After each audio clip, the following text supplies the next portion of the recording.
Sophie, qui fête aujourd'hui ses 57 ans, est souvent considérée comme l'un des membres les plus proches de la famille de la reine.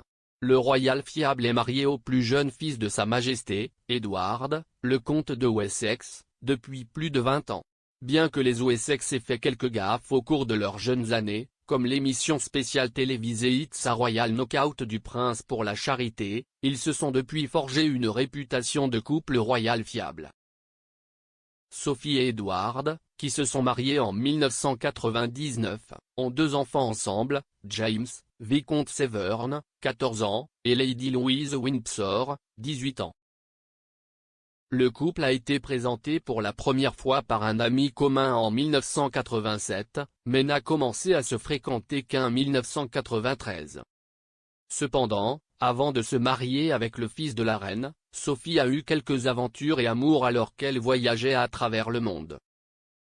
Une relation est survenue après que la comtesse a travaillé comme représentante de la société de ski Bladon Lines dans la station suisse de Crans-Montana. Au cours de son passage de 4 mois sur les pistes, Sophie est tombée sous le charme d'un moniteur de ski australien. Elle aimait tellement l'homme mystérieux qu'elle l'a suivi dans son pays d'origine, où elle a vécu et travaillé pendant 1 an. Pendant son séjour en Australie, Sophie a travaillé comme coursière et s'est également intéressée à la plongée sous-marine.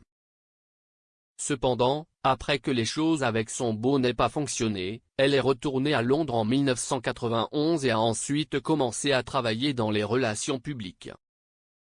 La relation de Sophie avec le moniteur de ski a été décrite comme la plus sérieuse de ses relations avant Edward par le regretté journaliste Garth Gibbs dans un documentaire rétrospectif.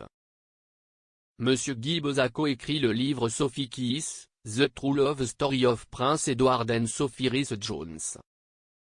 Il a déclaré, elle a eu quelques aventures, seulement quelques relations amoureuses sérieuses. Le moniteur de ski australien était le plus sérieux, je pense. Elle l'a suivi jusqu'en Australie mais ensuite ça s'est calmé. Souvent, lorsque vous tombez amoureux sur les pentes de neige, cela s'avère être un pétard humide lorsque vous rentrez chez vous.